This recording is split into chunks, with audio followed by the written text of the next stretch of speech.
सुस्वागतम श्री वृंदावन धाम श्री श्री कृष्ण बलराम मंदिर प्रातःकालीन भागवतम कक्षा में आप सभी वैष्णवजन वैष्णवी जिसको आपके चरणों में कोटि कोटि वंदन और आपका हार्दिक अभिनंदन। आप सभी यहाँ पधारे हैं और हमारे साथ जुड़े हुए ऑनलाइन व्यूअर्स का भी हम हार्दिक अभिनंदन करते हैं। आज का सत्र प्रारंभ करते हैं। श्रीमद् भागवतम महापुराण। तो मंगलाचरण करते हैं। गुरुवे गौर चंद्राया राधिकाये तदालये कृष्णाय कृष्ण भक्ताया तद्भक्ताया नमो नमः। ओम अज्ञानतिमिरान्धस्य ज्ञानाञ्जनशलाकया चक्षुरुन्मीलितं येन तस्मै श्रीगुरुवे नमः। श्रीचैतन्यमनोभीष्टं स्थापितं येन भूतले स्वयं रूपा कदा मह्यं ददाति स्वपदान्तिकं। वन्देऽहं श्रीगुरो श्रीयुतपत्कमलं श्रीगुरुन् वैष्णवांश्च श्रीरूपं साग्रजातं सहगण रघुनाथान्वितं तं सजीवं सावधूतं सावधूतं परिजनसहितं कृष्ण चैतन्य देवं श्रीराधा कृष्णपादान् सहगण ललिता श्री विशाखान्वितांश्च। नमो ओं विष्णुपादाय कृष्णपृष्ठाय भूतले श्रीमते भक्तिवेदान्त स्वामिनिति नामिने। नमस्ते सारस्वती देवे गौरवाणी प्रचारिणे निर्विशेषा शून्यवादी पाश्चात्य देश तारिणी। हे कृष्णा करुणा सिंधो दीनबंधो जगतपते गोपेश गोपिका कांत श्री राधा कांत नमोस्तुते। तप्त कांचन गौरांगी श्री राधे वृंदावनेश्वरी वृषभानुसुते देवी प्रणमामि हरिप्रिये। वाञ्छा कल्पतरुभिश्च कृपा सिन्धुभ्येव च पतितानां पावनेभ्यो वैष्णवेभ्यो नमो नमः। जय श्री कृष्ण चैतन्य प्रभु नित्यानंदा श्री अद्वैत गदाधर श्रीवासादि गौर भक्तविंद।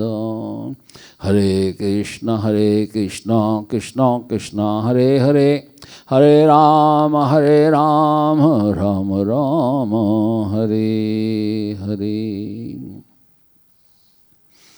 ओम नमो भगवते वासुदेवाय ओम नमो भगवते वासुदेवाय ओम नमो भगवते वासुदेवाय।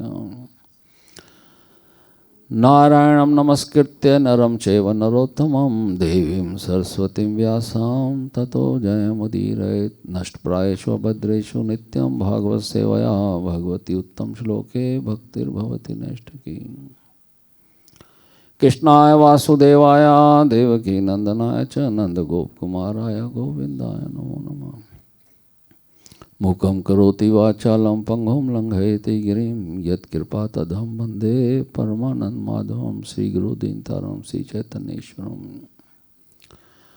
आराधयो भगवान् ब्रजेशतन्यस्तद्धाम वृंदावनम रम्या काचिदुपासना व्रजवधूवर्गण्य कल्पिता। श्रीमद्भागवतं प्रमाणं लम प्रेमापमृतो महान् श्रीचैतन्य महाप्रभुर्मदमिदं तत्रादरो न परा।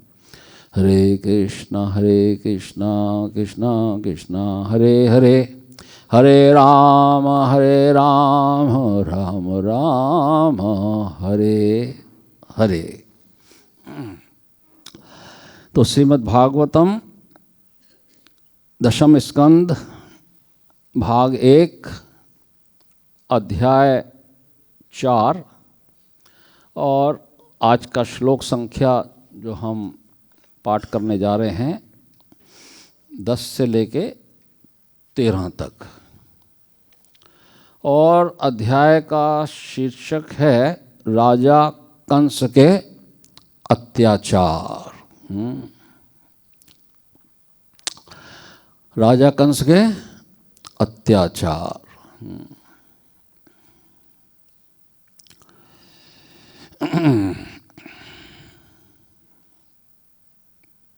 तो 10वां 11वां 12वां 3 का तात्पर्य नहीं है और 13वें का तात्पर्य है। तो 13वें श्लोक का जो है हम पुनरावृत्ति करेंगे। 10, 11, 12 ये हम पढ़ते हैं। दिव्य स्त्रक अंबर आलेप रत्नाभरण भूषिता धनु शूलेषु चर्मासे शंख चक्र गदाधरा सिद्धचारण गंधर्वैर अप्सरा किन्नरोरगे उपरायतो रूबली भी स्तूयमानेदम अब्रवीत। देवी दुर्गा फूल की मालाओं से सुशोभित थीं। वे चंदन का लेप किए थी और सुंदर वस्त्र पहने तथा बहुमूल्य रत्नों से जड़ित आभूषणों से युक्त थीं। वे अपने हाथों में धनुष, त्रिशूल, बाण, ढाल, तलवार, शंख, चक्र तथा गदा धारण किए हुए थीं। अप्सराएं, किन्नर, उरग, सिद्ध, चारण तथा गंधर्व तरह तरह की भेंट अर्पित करते हुए उनकी प्रशंसा और पूजा कर रहे थे। ऐसी देवी दुर्गा इस प्रकार बोली। किम मया हत्या मंदा जाता खलु तवानकृत यत्र क्वा वा पूर्वशत्रुर मां हिंसिम कृपणान वृथा। अरे मूर्ख कंस, मुझे मारने से तुझे क्या मिलेगा? तेरे जन्मजात शत्रु तथा वध करने वाले पूर्ण पुरुषोत्तम भगवान अन्यत्र कहीं जन्म ले चुके हैं, अतः तू व्यर्थ ही अन्य बालकों का वध मत कर। 13वां श्लोक मेरे पीछे बोलिए। इति इस तरह प्रभाष्य कहकर ताम कंस से देवी दुर्गा माया योग माया भगवती श्री भगवान जैसी शक्ति से संपन्न भुवि पृथ्वी पर बहुनाम अनेक नामों वाले निकेतेषु विभिन्न स्थानों में बहुनामा अनेक नामों वाली बभूव हुई। हाँ निस्संदेह। इति प्रभाष्य तम देवी माया भगवती भुवि बहुनाम निकेतेषु बहुनामा बभूवः। इति प्रभाष्य तम देवी माया भगवती भुवि बहुनाम निकेतेषु बहुनामा बभूवः। इति प्रभाष्य तम देवी माया भगवती भुवि बहुनाम निकेतेषु बहुनामा बभूवः। अनुवाद और तात्पर्य श्रील प्रभुपाद के द्वारा। श्रील प्रभुपाद की कंस से इस तरह कहकर देवी दुर्गा अर्थात योग माया वाराणसी इत्यादि जैसे विभिन्न स्थानों में प्रकट हुई और अन्नपूर्णा, दुर्गा, काली तथा भद्रा जैसे विभिन्न नामों से विख्यात हुई। तो Srila Prabhupada is so kind, so merciful, वो हमको अनुवाद में भी वो बातें बता देते हैं जो श्लोक में नहीं हैं। यदि आपने जैसे श्लोक का उच्चारण किया इस श्लोक में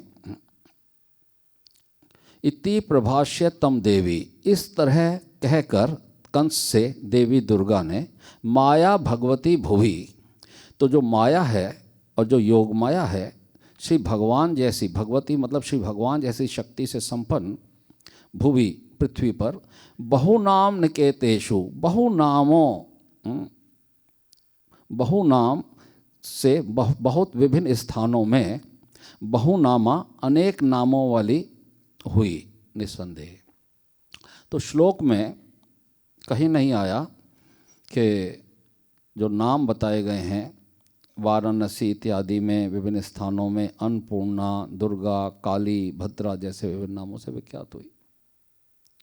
तो अनुवाद में प्रभुपाद जो है हमको समझाना चाहते हैं, बताना चाहते हैं कि किस प्रकार से जो देवी है दुर्गा देवी विभिन्न स्थानों पे प्रकट हुई।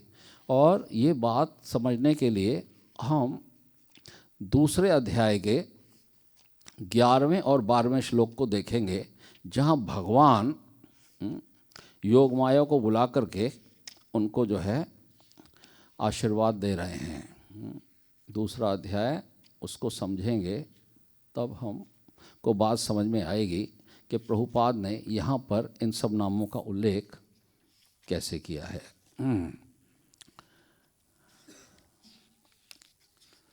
तो यहाँ पर 11वां और 12वां, तो यहाँ पर कह रहे हैं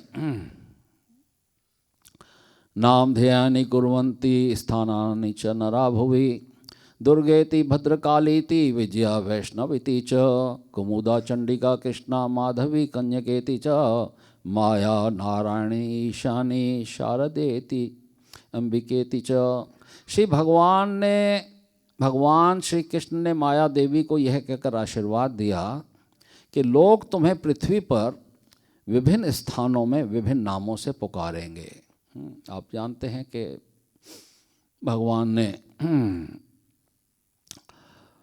माया देवी को बुलाया और कहा कि आपको एक कार्य करना है। और क्या कार्य करना है? देवकी के गर्भ से किसको? बलराम जी को रोहिणी जी के गर्भ में स्थानांतरित करना है। और ये कार्य करने के बाद भगवान कह रहे हैं कि लोग तुम्हें पृथ्वी पर विभिन्न स्थानों में विभिन्न नामों से पुकारेंगे, यथा दुर्गा, भद्रकाली, विजया, वैष्णवी, कुमुदा, चंडिका, कृष्णा, माधवी, कन्यका, माया, नारायणी, ईशानी, शारदा तथा अंबिका। तो यहाँ भगवान इस नामों को उल्लेख कर चुके हैं, इसीलिए प्रभुपाद आज के श्लोक में हमारे को ये सब बता रहे हैं। तो पुनः चलते हैं हम आज के श्लोकों पे। तो प्रसंग इस प्रकार से है कि जैसे कल का जो श्लोक था जिसमें कहा गया था स तद्हस्तात् समुपत्य सेद्यो देवंबरम गता अदृश्य तानुजा विष्णु स आयुधा अष्टम महाभुजा। वह कन्या योग माया देवी जो भगवान श्री विष्णु की छोटी बहन थी, कंस के हाथ से छूटकर ऊपर की ओर चली गई। कंस उसको मारना चाह रहा था। देवकी के बहुत प्रयास करने पे, बहुत प्रार्थना करने के बाद भी कंस जो है अपनी क्रूरता छोड़ नहीं पा रहा था और उसको मारने के लिए जैसे ही उसने उसको पटकना चाहा तो कंस के हाथ से छूटकर ऊपर की ओर चली गई और आकाश में हथियारों से युक्त 8 भुजाओं वाली देवी दुर्गा के रूप में प्रकट हो गई।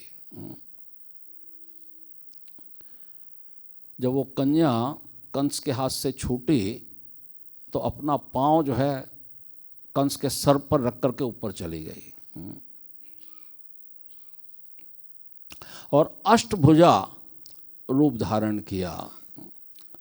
और आज के श्लोक में कह रहे हैं जब उनका रूप कैसा था, जब उन्होंने अष्टभुजा का रूप धारण कर लिया तो तो उनके हाथों में क्या क्या अस्त्र थे वो आज के इसमें 10वें श्लोक में बताया जा रहा है। क्या बता रहे हैं? दिव्य स्त्रक अंबर आलेपा। तब उन्होंने चंदन लेप, फूल माला तथा सुंदर वस्त्रों से आभूषित देवी का रूप धारण कर लिया। जब कंस के हाथ से निकली कन्या तो अष्टभुजा का रूप धारण किया, और उस समय उनका रूप कैसा था? बहुत सुंदर रूप था। चंदन का लेप लगाया हुआ था, फूल माला तथा सुंदर वस्त्रों से आभूषित देवी का रूप धारण कर लिया। रत्न आभरण भूषिता, बहुमूल्य रत्नों वाले आभूषणों से सज्जित थीं। दुर्गा देवी बहुमूल्य आभूषणों और रत्नों से सुसज्जित थी। और धनु शूल इषु चर्मसी, धनु शूलेषु चर्मसी, 1 2 3 4 5 जो हैं उनके हाथों में 5 अस्त्र थे। धनु मतलब धनुष, और शूल मतलब त्रिशूल, इषु मतलब तीर, और चर्म मतलब ढाल, और असी मतलब तलवार। 5 हाथों में ये 5 अस्त्र थे। कौन कौन से? धनुष, त्रिशूल, तीर, ढाल तथा तलवार। और 3 हाथ रह गए। 3 हाथ में क्या था? शंख, चक्र और गदा। शंख, चक्र, गदा धरा, ये 3 जो है अस्त्र, शंख, चक्र और गदा, ये धारण किए हुए थे। भगवान विष्णु के शस्त्र तथा शंख, चक्र और गदा धारण किए हुए थे। भगवान विष्णु अपनी 4 भुजाओं में 4 जो है ये धारण करते हैं। चिन्ह कह लो। 2 तो होते हैं असुरों के लिए और 2 होते हैं भक्तों के लिए। कौन से चिन्ह होते हैं भगवान के 4 हाथों में? शंख, चक्र, गदा और पद्म। तो असुरों के लिए कौन कौन से होते हैं? चक्र और गदा। और आपके लिए शंख और पद्म। भक्तों के लिए शंख और पद्म। ठीक है, आप सभी भक्त हैं ना। तो भगवान चतुर्भुज रूप में प्रकट होते हैं। चतुर्भुज रूप भगवान अपना प्रकट करते हैं। भगवान द्विभुज रूप के तो हैं ही हैं। कृष्णा द्विभुज रूप में दर्शन देते हैं, लेकिन भगवान विष्णु रूप में चतुर्भुज रूप में प्रकट हुए थे देवकी और वसुदेव के कारागार में। तो जो दुर्गा है उसको अष्टभुजा जो है वो प्रदर्शित करती हैं अपना। और भगवान तो ऐसे अनंत बाहुदर वक्त्र नेत्रम, भगवान के अनंत बाहु हैं। अर्जुन को दिखाए ना, अनंत बाहु, अनेक उदर, अनेक मुंह, अनेक नेत्र। भगवान ने अनंत हैं। भगवान विश्व रूप जब दिखाते हैं तो अनंत अपने बाहु का प्रदर्शन करते हैं, लेकिन सामान्य रूप से भगवान जब विष्णु का रूप लेते हैं तो 4 भुजाओं का रूप धारण करते हैं। तो यहाँ कह रहे हैं धनुशूलेषु चर्माशीर शंख चक्र गदाधरा। फिर अगले श्लोक में कह रहे हैं सिद्ध चारण गंधर्वर अप्सरा किन्नरो रोगे उपहतो बलि भी स्तुमानेदम अब्रवीत। तो यहाँ पर कह रहे हैं कि सिद्ध चारण गंधर्व, सिद्ध चारण तथा गंधर्वों के द्वारा अप्सरा, किन्नर, उरेगे, अप्सरों, किन्नरों तथा उर्गों द्वारा उपरहित उरुबलि भी सभी उनके लिए भेंट लेकर के आए। अब दुर्गा जी जब प्रकट हुई तो बहुत से अप्सराएं, किन्नर, जितने भी स्वर्ग के देवी देवता थे वो प्रकट हो गए दुर्गा जी के समक्ष। क्या लेकर के? अनेक प्रकार की भेंटें लेकर के प्रकट हो गए। स्तुयामान प्रशंसित होकर इदम ये शब्द अब्रवीत उन्होंने कहे।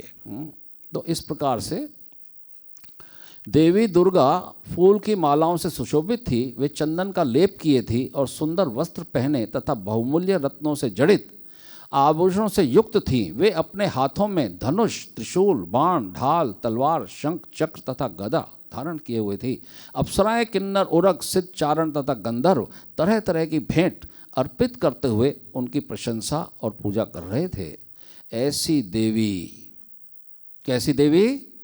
ऐसी देवी जो अष्टभुजाधारी थी, जिनके अष्टभुजाओं में अनेक प्रकार के अस्त्र थे और सारे अप्सराएं, किन्नर, स्वर्ग के देवी देवता उनको भेंट अर्पित कर रहे थे, उनका स्तुति गान कर रहे थे। ऐसी देवी वो इस प्रकार से बोली। किस प्रकार? इस प्रकार।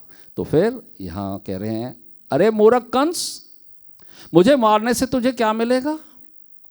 तेरे जन्मजात शत्रु तथा वध करने वाले पूर्ण पुरुषोत्तम भगवान अन्यत्र कहीं जन्म ले चुके हैं, अतः तू व्यर्थ ही इन बालकों का वध मत कर। तब आज के अंतिम श्लोक में कह रहे हैं, इति प्रभाष्य तम देवी माया भगवती भुवि बहुनाम निकेतेषु बहुनाम बभूवः। कंस से इस तरह कहकर देवी दुर्गा अर्थात योग माया वाराणसी इत्यादि जैसे विभिन्न स्थानों में प्रकट हुई और अन्नपूर्णा, दुर्गा, काली तथा भद्रा जैसे विभिन्न नामों से विख्यात हुई। अब समझ आ गई सारी कहानी? बोलो हरि बोल। बोलते रहो, नहीं तो हमें नींद आ जाएगी। बीच बीच में हरि बोल बोल दिया करो, ठीक है। चलिए तात्पर्य को पढ़ते हैं। श्रील प्रभुपाद की। देवी दुर्गा कोलकाता में काली, मुंबई में मुंबा देवी, वाराणसी में अन्नपूर्णा, कटक में भद्रकाली तथा अहमदाबाद में भद्रा कहलाती है।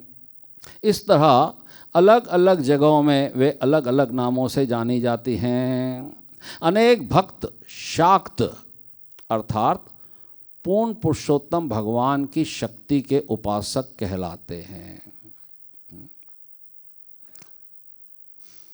तो पूर्ण पुरुषोत्तम भगवान की शक्ति के, कई शक्ति के उपासक होते हैं, उनको शाक्त कहते हैं। और जो भगवान के उपासक होते हैं उनको क्या कहते हैं? वैष्णव। तो यहाँ श्रील प्रभुपाद लिख रहे हैं उनके भक्त शाक्त अर्थात पूर्ण पुरुषोत्तम भगवान की शक्ति के उपासक कहलाते हैं, जबकि स्वयं पूर्ण पुरुषोत्तम भगवान के भक्त वैष्णव कहलाते हैं। वैष्णवों का गंतव्य दिव्य लोक अर्थात वैकुंठ जाना होता है, जबकि शाक्तों को इसी भौतिक जगत में रहकर तरह तरह के भोग विलास करना नियत है। भौतिक जगत में जीव को नाना प्रकार के शरीर धारण करने पड़ते हैं। भ्राम्यन सर्वभूतानि यंत्र आरूढ़ानि मायया। योग माया या माया दुर्गा देवी जीव की इच्छा के अनुसार उसे विशेष प्रकार का शरीर प्रदान करती है, जिसे यंत्र अर्थात मशीन कहा गया है। किंतु जो जीव वैकुंठ लोक चले जाते हैं उन्हें पुनः इस भौतिक शरीर रूपी बंदी गृह में लौटना नहीं होता। उन्हें इस भौतिक शरीर रूपी बंदी गृह में लौटना नहीं होता। त्यक्त्वा देहम पुनर्जन्म नैति मामेति सो अर्जुना। जन्म न एति ये शब्द सूचित करते हैं कि सारे जीव श्री भगवान की संगति का आनंद उठाने के लिए वैकुंठ तथा वृंदावन के दिव्य धामों में अपने मूल आध्यात्मिक शरीरों में रहते हैं। यहाँ श्रील प्रभुपाद का भक्ति वेदांत तात्पर्य पूरा होता है। श्रील प्रभुपाद की जय। तो कंस जो है किस प्रकार से अपनी क्रूरता का प्रदर्शन कर रहा है, अत्याचार कर रहा है, भयभीत है। कंस मृत्यु से भयभीत है। भगवान भगवत गीता में कहते हैं मृत्यु सर्वर्षाहम, मृत्यु के रूप में आता हूँ और मैं सब कुछ हरण कर लेता हूँ।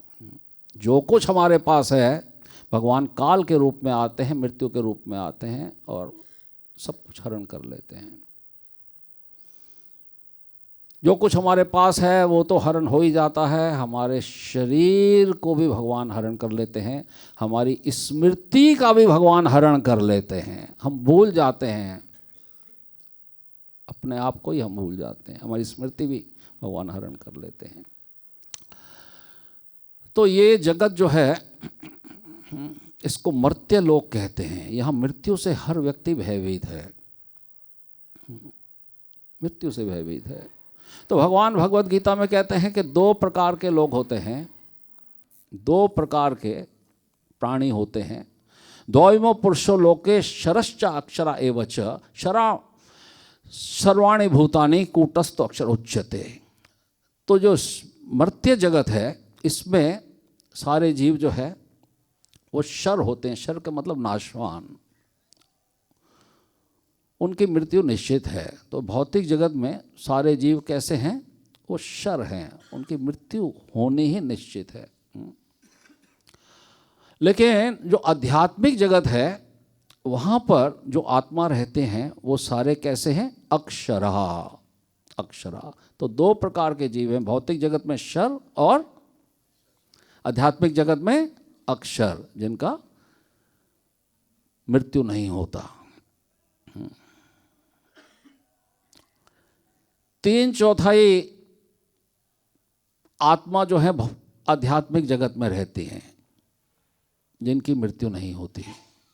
3/4, 3/4, 100 में से 75, 25% हैं जो हम इन विभिन्न ब्रह्मांडों में, एक ब्रह्मांड में नहीं, विभिन्न ब्रह्मांडों में हम जो है यंत्र आरूढ़ानि माया, ये यंत्र जो दिया गया है माया के द्वारा, ये शरीर जो दिया गया है, भिन्न भिन्न प्रकार के शरीर हमको दिए गए हैं।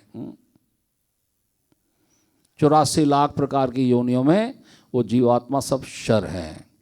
जलया नवलक्षाणी स्थावरा लक्ष्य विशंति क्रमयो रुद्र संख्या क्या पक्षिणाम दक्ष लक्षणाम।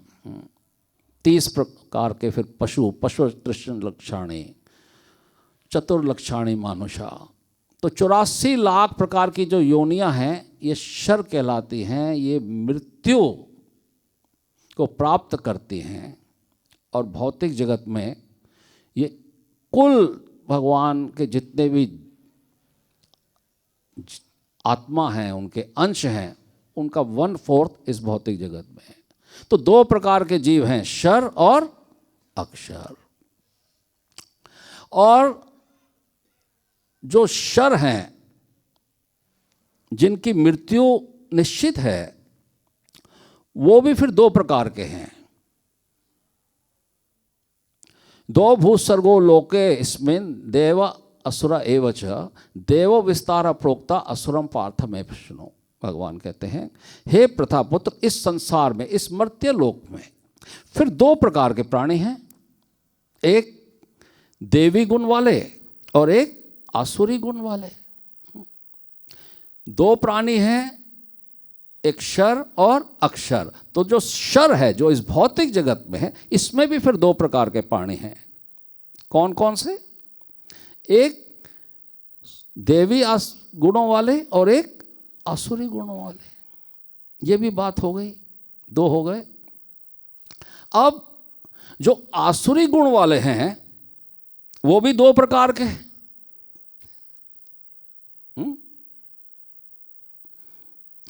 तो आसुरी गुण वाले मतलब जो ईर्ष्यालु हैं, और ईर्ष्या इस जगत में सर्वस्व है, कहीं कम कहीं ज्यादा। तो 2 ईर्ष्यालु जीव हैं विशेष रूप से। एक है काला नाग। कौन सा नाग? काला नाग। और दूसरा है ईर्ष्यालु मनुष्य। दूसरा मनुष्य है जिसमें काले नाग के गुण हैं। वह किसी भी अच्छी चीज को देख नहीं सकता। नाग ईर्ष्यालु है, बिना किसी दोष के वह काटता है। सड़क पर एक नाग है, यदि आप उसके पास से गुजरते हैं तो वो इतना क्रोधित हो जाता है कि तुरंत काट लेता है। यह नाग का स्वभाव है। इसी प्रकार नाग के समान मनुष्य भी होते हैं। बिना किसी दोष के वे आप पर आरोप लगाएंगे।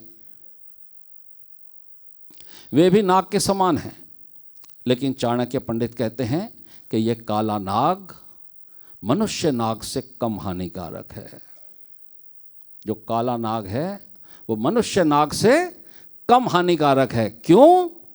अब इस काले नाग को किसी मंत्र का जप करके या किसी जड़ी बूटी से वश में किया जा सकता है, लेकिन इस मनुष्य नाग को आप वश में नहीं कर सकते।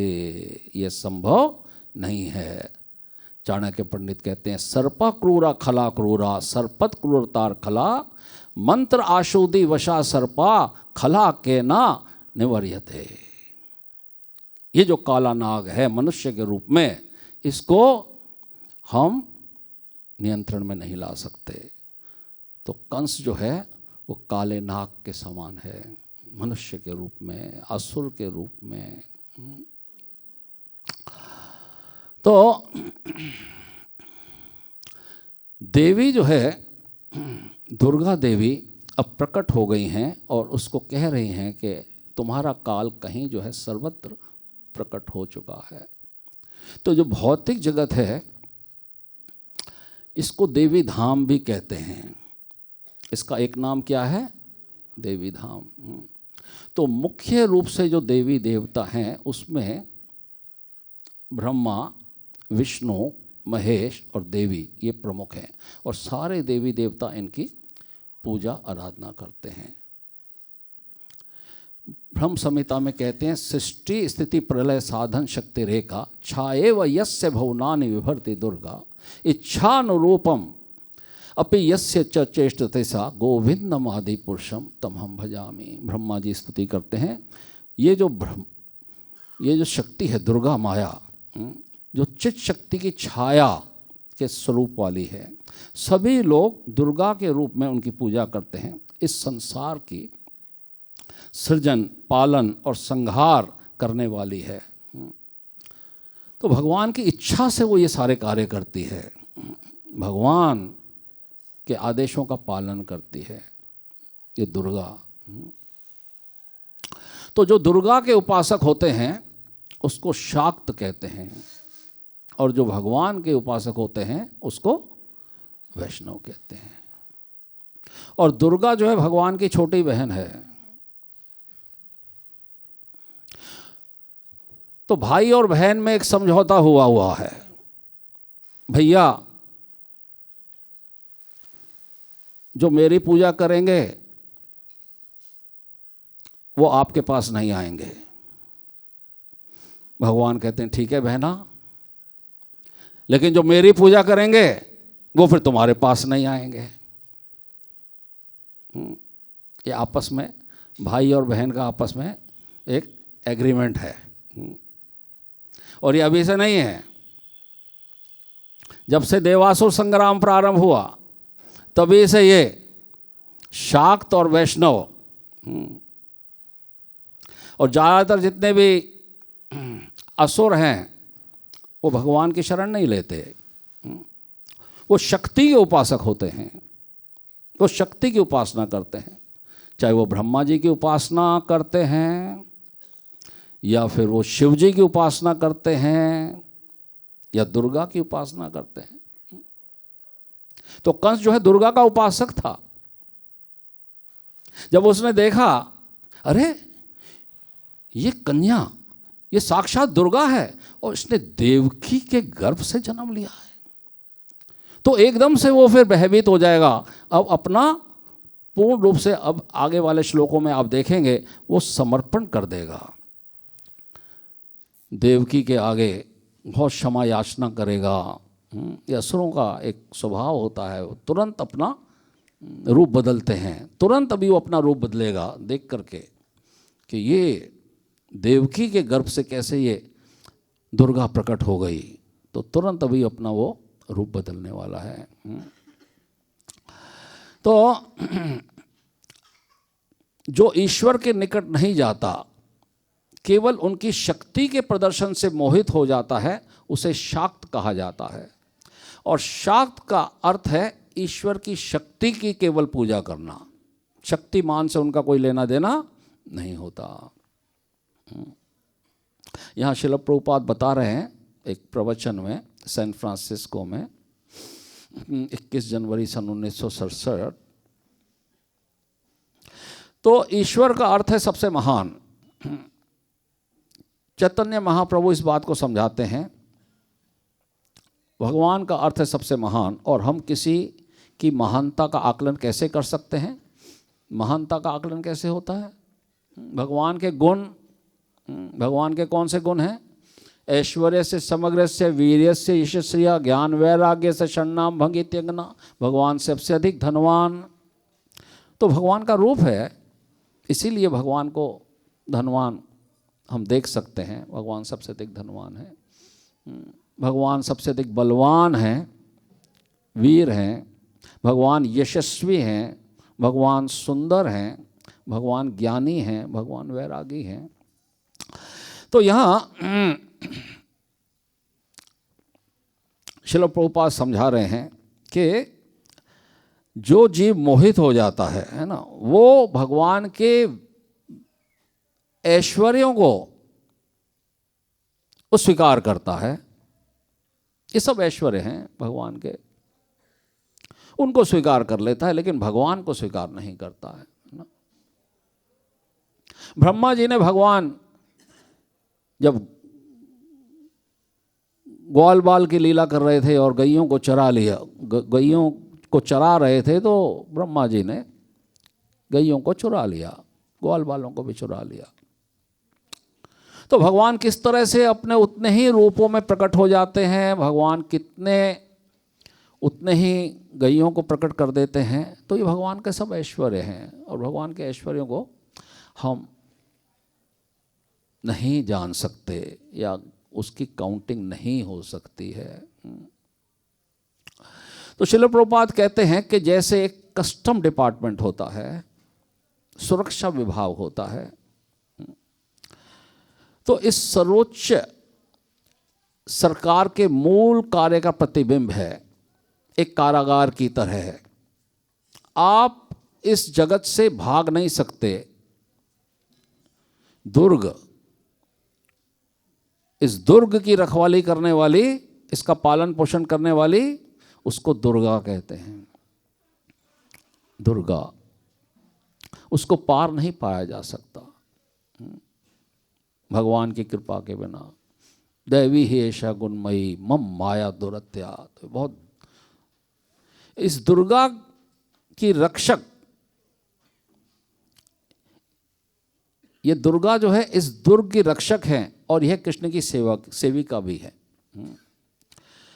तो यह दुर्गा जो है भय का साक्षात रूप है, फिर भी वे कृष्ण के आदेश का उल्लंघन नहीं करती। ये उनकी स्थिति है, वो दासी है। इसलिए भगवान कहते हैं माम एव ये प्रबदन्ते माया मेताम तरंती ते। जो मेरी शरण ले लेता है, फिर दुर्गा जो है उसको अपने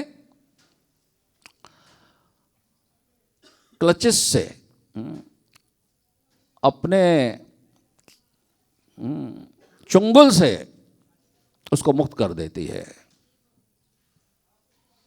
नहीं तो सारा ये भौतिक जगत माया के चंगुल में फंसा हुआ है, माया के चंगुल में ये फंसा हुआ है। लेकिन जैसे ही कोई जीव भगवान की शरण लेता है,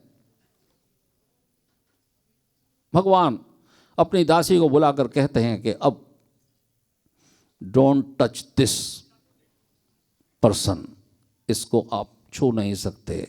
क्यों? क्योंकि इसने अब मेरा नाम लेना शुरू कर दिया है। हरे कृष्णा कृष्णा कृष्णा हरे हरे, हरे राम राम राम हरे हरे। जब उत्तरा के गर्भ में ब्रह्मास्त्र छोड़ा था अश्वत्थामा ने, और उत्तरा कहीं और नहीं गई, सीधा भगवान के पास गई। पाहि पाहि महायोगिन देव देवा जगत पते न अन्यम त्वद अभयम पश्ये यत्र मृत्यु परस्परम। उत्तरा बोली, हे देवों के देव, जगत के स्वामी, आप महानतम योगियों में से एक हैं, कृपा मेरी रक्षा करें, मेरी रक्षा करें। पाहि पाहि महायोगिन, क्योंकि इस द्वैत में संसार में, ये संसार कैसा है? द्वैत में संसार है।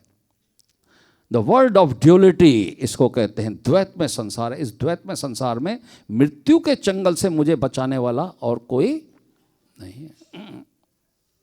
तो जो भौतिक जगत है, जिस जगत में हम निवास करते हैं, इसको द्वैतपूर्ण जगत कहते हैं।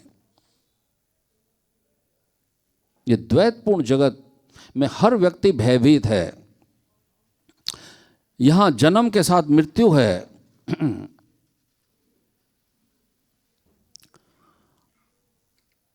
दिन है तो रात है,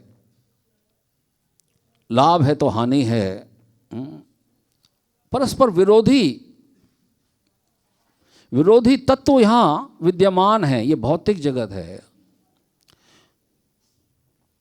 यहां पर अंधकार का या प्रकाश का अनुभव तभी हो सकता है जब हम उसके विरोधी तत्व को जब तक देख न लें।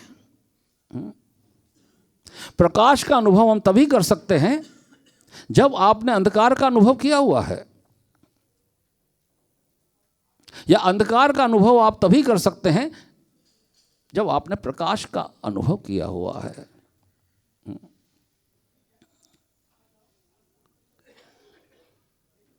तो इसी प्रकार से जन्म और मृत्यु और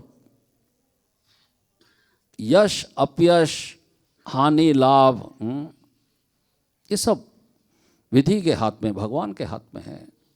ये भौतिक जगत, इसको वर्ल्ड ऑफ ड्यूलिटी, ये क्या कहते हैं? इसको द्वैतपूर्ण जगत कहते हैं। तो उत्तरा जो है प्रार्थना कर रही है, अहम भोगी, अहम बलवान, अहम सुखी।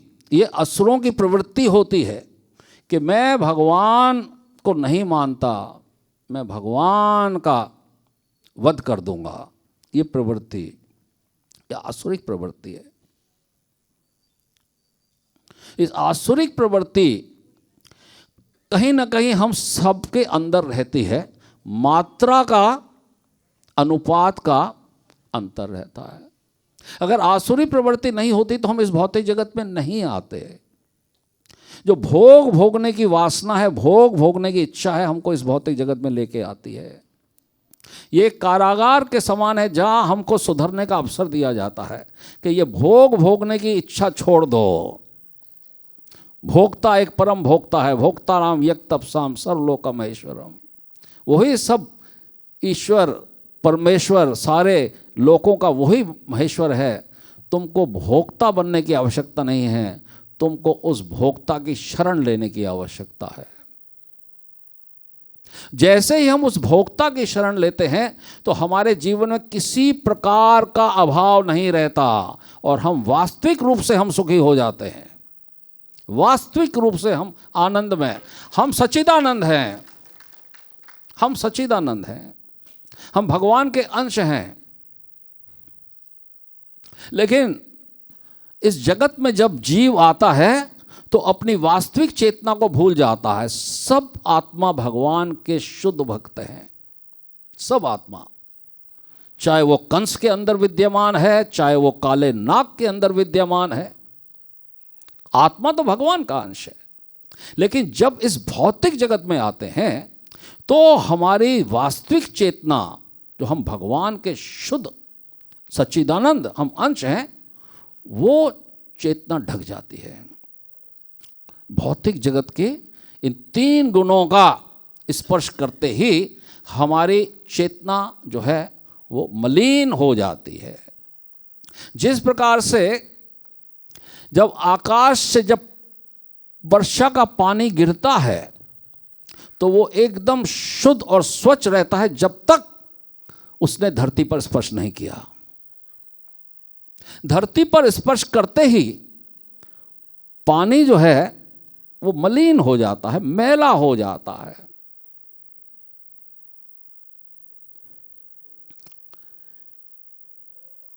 और फिर उस मलिनता के रहते रहते हमको ये रूप बदलने पड़ते हैं। यहाँ पर भिन्न भिन्न प्रकार के यंत्र आरूढ़ानि माया, हमको हमारी इच्छाओं के अनुसार भिन्न भिन्न प्रकार के शरीर माया प्राप्त कराती रहती है।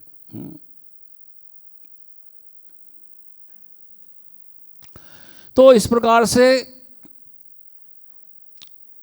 ये प्रोसेस है। जैसे कॉन्टेमिनेटेड वाटर को शुद्ध करने के लिए अनेक प्रकार के यंत्र लगाए जाते हैं कि जो पानी दूषित है उसको शुद्ध कैसे बनाया जाए, उसके लिए यंत्र लगाते हैं। और सबसे बड़ा यंत्र तो भगवान ने लगा रखा है कि सागर के खारे पानी को भगवान कैसे मीठा पानी बना देते हैं, है ना। कैसे मीठा पानी बना देते हैं भगवान खारे पानी को। लेकिन हमने भी छोटे मोटे यंत्र लगा रखे हैं अपने अपने घरों में। आरओ वाटर चाहिए भैया। और इसी प्रकार से जब हमको अपने आप को शुद्ध करना है तो फिर कृष्णा भावनामृत होना होगा। ये भी एक यंत्र है, श्रील प्रभुपाद ने दिया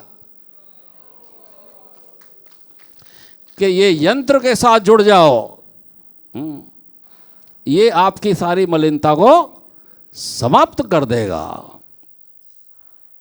ये यंत्र ही तो है कृष्णा भावनामृत, है ना।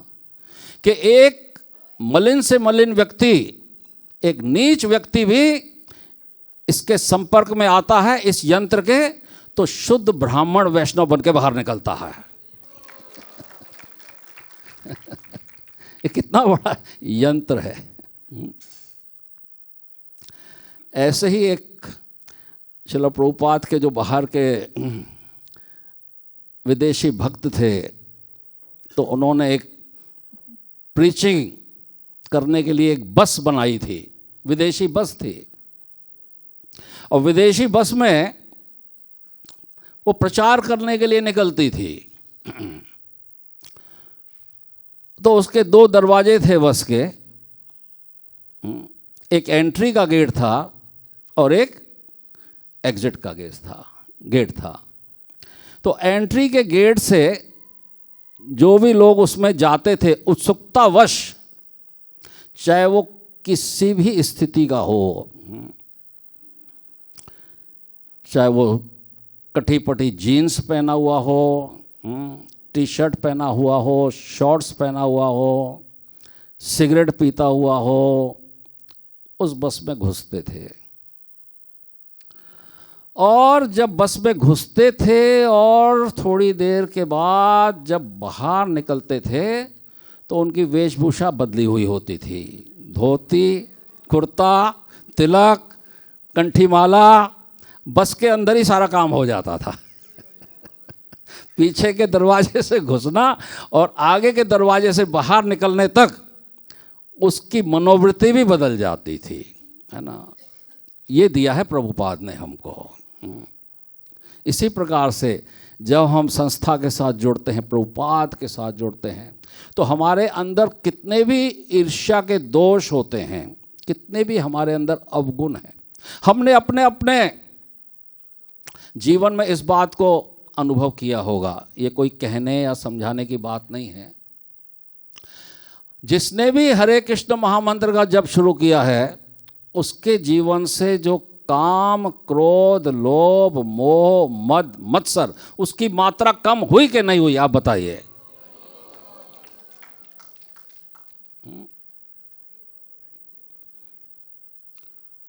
अगर हमने गंभीरतापूर्वक जप किया है तो हमारी ये मात्रा कम होगी।